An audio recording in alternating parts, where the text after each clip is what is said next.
Hi hello it's me Anju. അപ്പോൾ നമുക്കിതേ ഒരു ചെറിയ ഗെറ്റ് റെഡി കാണാം. അതിൻ്റെ കൂട്ടത്തിൽ തന്നെ എനിക്ക് കുറച്ച് സംസാരിക്കാനുമുണ്ട്.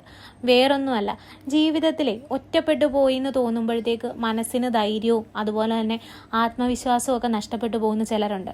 അവരോടാണ് എനിക്ക് കുറച്ച് കാര്യങ്ങൾ പറയാനുള്ളത്. വേറൊന്നും അല്ലടോ, ഒറ്റയ്ക്കായി പോകുന്നത് നമ്മുടെ തെറ്റോ അല്ലെങ്കിൽ നമ്മുടെ പരാജയമോ ഒന്നും അല്ല. മറിച്ച് നിങ്ങളായി തന്നെ നിങ്ങളെ തിരിച്ചറിയാനും അതുപോലെ തന്നെ നിങ്ങൾക്ക് കൂടുതൽ ആത്മവിശ്വാസം നിങ്ങൾ തന്നെ കണ്ടെത്താനും പ്രകൃതി നമുക്കായിട്ട് തരുന്ന ഒരു ചാൻസാണ്. ചിലർ അവിടെ പതറിപ്പോകാറുണ്ട്. നമ്മളങ്ങനെ പതറിപ്പോകരുത്. ചില യാത്രകളൊക്കെ അങ്ങനെയാണ്, നമ്മൾ ഒറ്റയ്ക്കാകണം.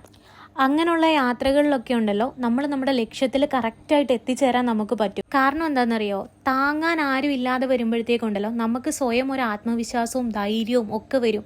നമുക്ക് നമ്മളേ ഉള്ളൂ, നമ്മൾ തന്നെ ചെയ്താലേ കാര്യങ്ങൾ നടക്കത്തുള്ളൂ ഒരു ആത്മവിശ്വാസം വന്നാലുണ്ടല്ലോ നമ്മൾ കറക്റ്റായിട്ട് നമ്മുടെ ലക്ഷ്യത്തിലേക്ക് തന്നെ എത്തിച്ചേരും. നിങ്ങളൊന്ന് ആലോചിച്ച് നോക്കിയേ, ഇരുട്ടത്തായി കഴിയുമ്പം നമ്മളെ നമ്മുടെ നിഴൽ പോലും തനിച്ചാക്കിയിട്ട് പോകത്തില്ലേ?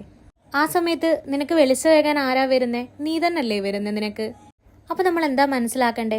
ജീവിതം നമ്മളെ തനിച്ചാക്കുന്നുണ്ടെങ്കിൽ അതിനർത്ഥം മറ്റാരെക്കാളും നന്നായി സ്വന്തം കാലിൽ നിൽക്കാൻ നമുക്ക് പറ്റും എന്നുള്ളതല്ലേ. അതിനായിട്ട് ആത്മവിശ്വാസത്തോടെ മുന്നോട്ട് പോവുക. ബൈ.